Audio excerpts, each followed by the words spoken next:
You're watching JKL, brought to you by Telkom, moving with you.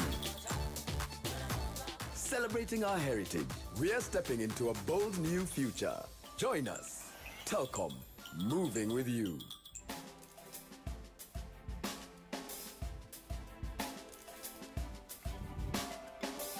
Indeed, JKL powered by Telkom, moving with you.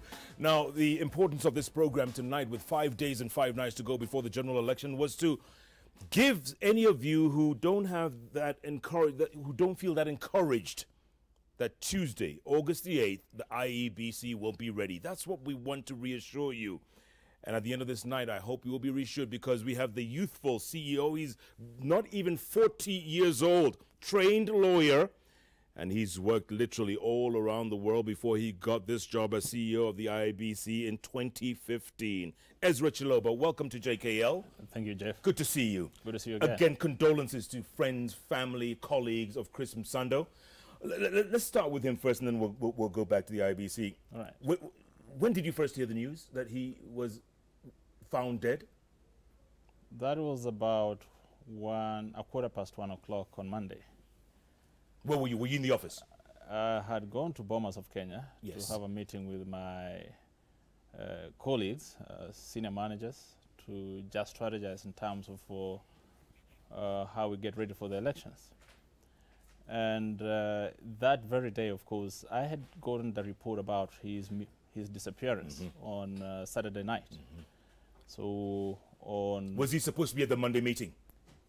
he wasn't supposed to be there on the Monday meeting, but he was supposed to be there during the testing of the technology that the exercise that we carried out today. Right. So he was supposed to be there, but in the afternoon.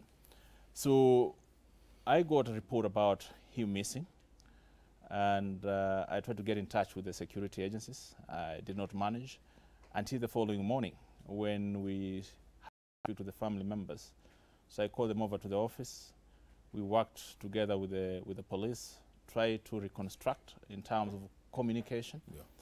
And we were very confident that he was alive. Yeah, that he would show up somewhere. He will show up somewhere. The reason being that at about 3 o'clock in the morning, he had sent a text message to one of his colleagues who had lost his father, and the burial was going to be on Saturday. So informing him that he might not make it. Yeah. So basically excusing himself in advance. That was at 3 o'clock in the morning. So that gave us an assurance that this person was conscious. He knew what was happening. He knew how his program was going to be the following day. Little did we know that actually by 11:30 on Saturday, his body had been deposited at the city mortuary. Wow. So that came to us as a shock. It came to us as a shock. I was at Bomas. My colleagues were there. I left in a half. Of course, they could read. The rest who watched me, they could read that something was wrong. Right. Chebukati, the chairman and commissioners, were having a committee meeting on electoral code of conduct. They had to abandon everything midway. So we rushed to city mortuary. And Jeff, what I saw should never happen to a human being. For men who think, and if I consider you a fellow human being, even if I hate you, you cannot do that to someone. What did you see? You cannot describe. He was brutally Tortured? murdered. Yeah. Tortured. That's what the reports say, he was tortured. Yeah. Okay. Some reports say that he had a hand or fingers missing. Is that true? Jeff, I wouldn't want to explain, but what you see that he had wounds around his neck, both of his hands sliced systematically from the top to the bottom. On the other hand, it's like somebody was really operating on him. For whatever purpose, it's not right to do that to a fellow human being. Oh. Yeah, so for us, we were very devastated. We still are devastated. We got a team of about 937 staff. Each one of them knew who Chris was. Chris was known within the organization, partly because of his nature and his outgoing nature. He was a great guy. He was a great communicator. We say he was a official ICT spokesperson for the commission, which he did very well. Yeah. He did very well. So, yeah, we've been saddened by that, and we hope that we're going to get justice being done for Chris. Yeah. Without sounding callous or insensitive, Chris's death, does that compromise your system, your electronic system? Well, one thing is that we will miss Chris. Like I said, he was a great communicator when it came to issues of technology. We are deploying a very complex system, but Chris had a sharp mind to pick ideas and be able to translate them into simple language. I think that gap, we're going to feel it in the coming several months. But what I will say is that if you also look at the complexity of our systems, he was one among the many working together to deliver this election. There are 4 managers within the ICT Directorate, headed by a director, working on different areas. He was responsible for this specific project we call the Kenya Integrated Election Management System, but being supported by other colleagues. So at the end of the day, from where we sit, we in terms of the election system, we are okay. And above that, we've been working with the suppliers of the system. So it's not wholly, it wasn't committed to an individual. Right. But it's an organizational approach that we had over this project. Okay, is it hackable? If there's such a word, can it be hacked? The system? Yes. What we've done with this system, and given the history, and also the context in which we operate in, one of the priority issues that we've given to this particular system is to ensure that it has top-notch security.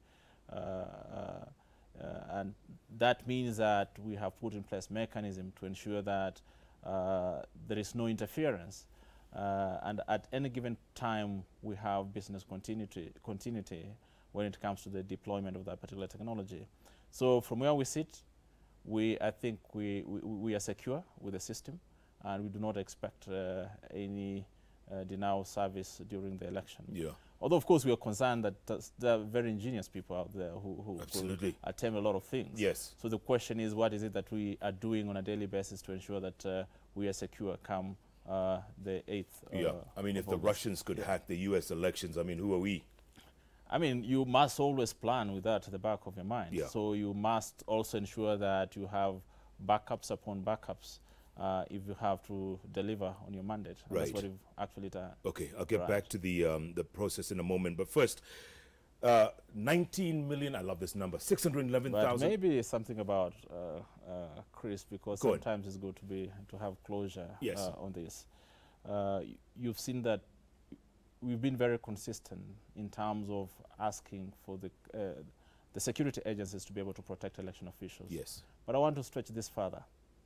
It goes all the way to citizens. If you believe in the commission, if you believe in elections, then you must make sure as an ordinary citizen that you take your part in securing and protecting the officers, the assets that the commission uses. Because if we interfere with those who are working on the election, if we don't assure them of their security, basically you end up compromising the exercise in which you've invested in so much as citizens. So this responsibility, I think, should go out to everyone out there to ensure that we are all on the same page to protect the integrity of the electoral process. Yeah. You said you have 937 staff? Yes. Those are the people who work at the commission on a daily basis. After this incident, right, have many of them expressed that they are worried, that they are scared, that they are even hiding their badges when they walk around? Well, they may not have said that, but they will tell you they're scared. Today in the morning I received a call. One of my officers told me she does not like the security officers who are working with her because she's not sure about them. But of course for us, we also must believe that if you have security agencies, they're there to protect you. Yeah. But generally, they're scared. And often it's about the people who are competing that end up threatening our officials. It happens a lot in some part of the country. Sure. Every time I sit in the office, you'll get a politician coming to you asking you to transfer a particular returning officer. And we've always wondered, why do you want me to transfer the returning officer? And sometimes they'll tell you, you know, the way the politics is in our place, I don't think he's safe or she is safe. And that should be able to raise concern to the national psyche, and, you know, so that we must always know that we are there. Our job is not very easy. It's not an easy one, but we are there for the sake of the country. Yeah. So we must get some of those guarantees of security. Sure. Ezra, let me ask you maybe an unfair question, but why do you think Chris was killed? I have no idea. I have no idea. We're trying to understand that. Yeah. We're trying to understand that. Yeah, there are reported cases that you know, he had been threatened before, sometimes last year, and Chris had been with us for 1 year. So he was starting his second year, and 4 months, I think, into office, he reported that he had been threatened. So we do not know whether some of those threats are associated with the current situation. Right. But that is now under investigation. Yeah. We are hoping that the institutions responsible are going to do that promptly, so that we bring this matter to closure by getting facts, so that we're also at peace. Yeah. Yeah. Yeah. Could it have been to do with Tuesday's election? I can't tell, as I said. I don't want to speculate. Yeah. And if it got nothing to do with the elections, I think whoever did that is a loser. I mean, they did not understand. Yeah. Yeah. God rest his soul. Yeah. Okay, so Ezra, 19,611,423 registered voters. Right. And you printed, according to Ekuru Aukot and many others, yes, 1.2 million extra ballot papers. Makes someone want to say, Yes. No, the issue is very simple, and Ekuru Aukot knows that. We met the presidential candidates, I think, on the 15th of June, where we're briefing them as to why we went to Al Ghurair to print ballot papers. And during that meeting, we remember vividly that we shared with them the briefing, the issues around, we shared with them the specifications around the ballot papers, how we were going to package those ballot papers, including the 1% extra ballot papers, and rounded to 50-50. They were there, so this is not new information. Now, the logic is very simple. You print ballot papers that come in a booklet of 50 pages, okay? So it means that if you do that for every polling station, I don't need 1%. You'll get a certain number. And when you do the maths, you might find that the last batch of the 50-page booklet has got only 3 papers or 3 pages. The printing machines are set in such a way that it's easier for you to complete the booklet of 50 pages as opposed to doing the 3 pages, and sometimes it could be 1 page. Right. So it is for easier packaging and ensuring the integrity of the ballot booklet. And that is okay with us, and as far as we're concerned, since you are able to account for every leave that you issue on the polling day.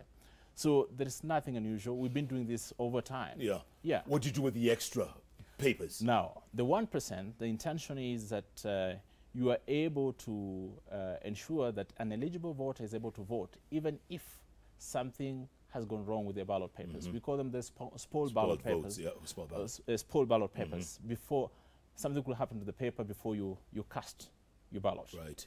So we create room for you to go back to get a replacement. Okay? Yeah. So that's the 1%. But for purposes of efficiency in terms of packaging, we said once you get a figure after dividing the total number of voters by 50, Right. the last batch rounded to the next 50. I'll give you an example. 606 or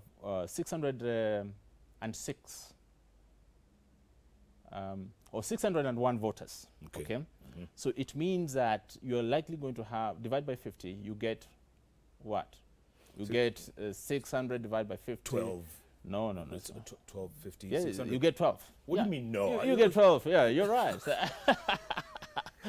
12, 5, you 60, get 12. yes. Okay. Right. But you remain with how many ballots? How many pages? So let's 601. say, right. You remain with one ballot. One page out of... Yes. So that means, no, you take now 1% of 600. You get 600 and, I think, 60. Oh, what's 606. 606, okay? yeah. 606. Yeah. So, which means the last booklet will have 6 pages. So the policy is that we round it up to the nearest 50. So it makes it 656. 50. 50. Yeah. What happens to those 601? So 49. No, not 49. So 606 out of 650, you get 44 there. No, they become part and parcel of your records. You don't have to destroy them. Okay. The most important thing in this is that you must be able to account for every all ballot 650 paper. or whatever exactly. it is. Okay. That's the most important thing. Yes. So I don't So, think... and Ikuru Accord and all the other presidential candidates knew this when you briefed them? Yes, they knew it. They acknowledged it? Yes. So why are they and making I remember noise? I'm giving the exact example of 606 Yes. because that was the example that we gave during that particular meeting. So why are they making noise now? Well, I've had a chat with him before, and Okay. if you read his statement, Yeah. the last statement he issued on the Yes. on the subject, he actually said IEBC's explanation is tenable. Okay.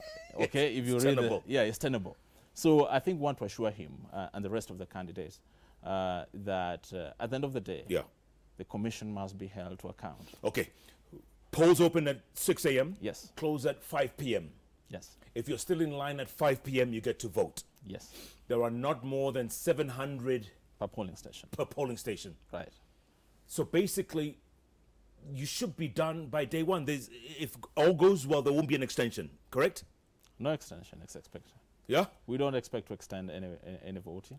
Okay. That's fine. Yeah. Presidential results announced where? Polling station or tallying center? It's more complex than you mentioned. Now, voting ends at 5 o'clock. Yes. So that means we start counting. Right. And since our voting is not electronic, It's manual. it's manual. You know, people confuse that you know, ours is voting. It's a mix, actually. Today I learned from some of the ICT people that is semi-automated. Semi-automated, okay. Yeah, so we have to count the physical ballots. Each and every one? Each and every one. Okay. And now what usually happens is that the efficiency around announcing results depends on the efficiency in terms of the counting process. Okay. If you take longer arguing over the ballot paper, whether it's marked correctly or not, it means it will take longer to announce. Right. But if then no disputes and people who are at the polling station, this includes the agents, are agreeable in terms of the votes cast, Yes.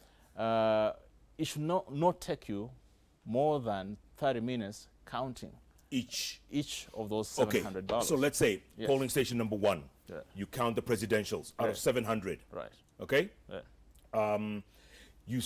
You tally whatever it is, and you send that number to the headquarters. Yes. Right? Yes. Electronically. Okay, let me explain that. I told you it was a little bit it's a little bit complicated. So the counting happens at the polling station. Yes. And recently we had the Court of Appeal decision about the sanctity of the votes that are counted at the polling station. The court said that the polling station is the center or the focal point where the expression of the people's will is stressed, not any other place. So you must put in place measures that ensure that that will of the people is not interfered with. So the counting will happen in the presence of agents. The results will be filled in a form. For presidential election, we have Form 34A. So and all the agents present are supposed to sign although it's not mandatory for them to sign, but they're encouraged to sign off the results of from the polling station. Okay. Now, we have this new system we are calling the Kenya Integrated Election Management System. Yes. What you expect at the end of the tallying is that the results are filled in that particular form, in the kit, in the KIMS kit. KIMS kit, yeah. Yeah, in the manner in which they are appearing on that particular form.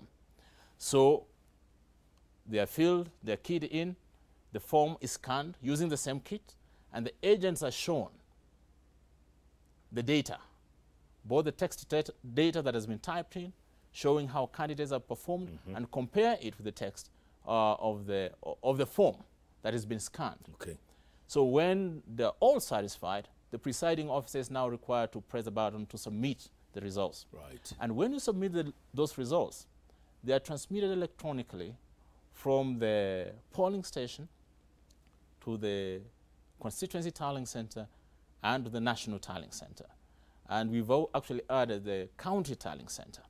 So automatically, from the polling station, without any human interference, we cannot change them at the national tallying center.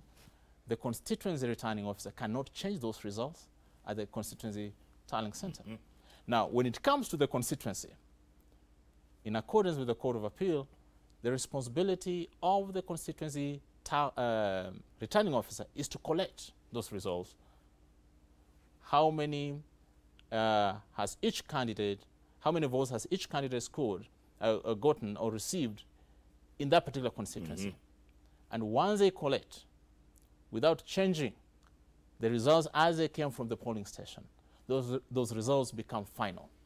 And they'll be able to announce those results in the constituency and say, this is what candidate so-and-so has received in this particular constituency. Okay, that's a good point, because you all have said nobody can announce any results unless it's coming from the task and announce it. They will not be able to announce it until the returning officer has announced those, the returning officer of the constituency has announced those results. What if they've been SMS'd these results from some polling station out in Mashinani by some guy saying, so-and-so, these are the results we have? Now, they will not be able to actually get those SMSs. You know why? Why? We are giving them a dedicated line to receive the same results that the commission is receiving at the tallying center. So by the time you get your SMS, perhaps you'll be seeing the same results in your studios, analyzing it. Yes. So you're enabling them to have that. So media cannot announce until the returning officer announces? Yes, that's how it should be. Can we project? I think you can project. You can project, given the data. Now that you're also receiving data from what I call the granular data from the polling station, you can actually project based on that information. Yeah. And the idea for us is the more people are able to analyze from the same source, the better off we are in terms of securing the integrity of the process. I do not think the media's interest is to interfere with the election. No, it's to announce first. And hence is the commission. We are not interested in interfering with the election. Yeah. Perhaps people outside there, maybe competitors, will want the outcome to go in a certain way. Sure. So if we're getting information at the same time and being at the same level, I don't think there'll be any points of departure eventually. Yeah. You know, this point of announcing first is a big problem these days in the age of electronic media. Everybody wants to be first. Right. And many people are wrong a lot of the times. And so we are controlling that. We are controlling that. How? Because we are giving all of them the same link, the same time. Information is coming at the same time. So there will be no fuss. There'll be no fake news. There will be no fake news. And as far as the results are concerned, there should be no fake news. And by the way, my own take is that if we've given you a dedicated line, you're getting the results, it wouldn't make sense for you to go outside that particular framework, because you'll be taking a risk of getting into data that has not been validated by anyone. Yeah, you might end up being the only person, then all other media houses are reporting something different from what you're reporting. And when we confirm, oh, you got your information from other sources, they could not be legitimate. Yeah, and God forbid if you're wrong. Okay, I want to take a break, come back and talk to you about announcements. Like for the presidential election, or results? No, actually, we needed to finalize that issue of results from end to end. Go on. So at the constituency level, the returning officer has announced the final results. Yes. Okay? From that 34A. From 34A. Yes. He puts together what we call Form 34B, which is a collection of all the results from the constituency polling stations. Right. Now, he will scan, or she will scan, that Form 34B to the National Tallying Center. So the National Tallying Center will be receiving results from the 290 constituencies. And the role of the commission then, since the results of the presidential election as announced at the constituency are final, ours will be to collate and determine two things. That the winner of the presidential election, first of all, to determine whether there's a winner or not. And secondly, that winner, for him or her to be declared as president, has received the threshold required under the Constitution, which is 50% plus 1. Correct. Number one. Number two, that they've received at least 25% of the votes from 24 counties across the country. 25% from 24 counties. So that becomes our role at the National Tallying Center. Yeah. So it is that's how it's structured. Okay, I want to know how soon that's going to take. 3 hours, 4 hours, 6 hours. How soon that's going to take? And also, if I was a hacker, at what point would I hack? I don't know. No one. It's just between you and me. No one's listening. No, I mean, I'm not a techie, but one thing I can guarantee you, we are making it so difficult for any person to do that. Okay. Yeah. By the way, there's a parallel tallying center in Dar es Salaam somewhere. Well, I don't know. It's not ours. Ours is the Bomas of Kenya. Okay. All right, we're going to take a break, come back. Monica, poll results. Oh, you see, you're dipping, huh? We're dipping. We're asking you the question, is the IEBC ready for the August 8th elections? 70% of you say yes.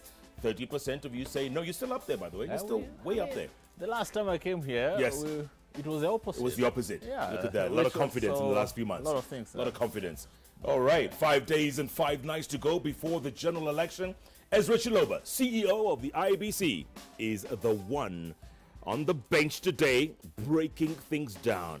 I hope you all who weren't feeling confident tonight feel a little bit more. Plenty more ahead. Keep tweeting at Koinange Jeff, at Ezra Chiloba, at Susan TV Kenya. The hashtag, as always, is JKLive. JKLive takes a break. We'll be back in a moment.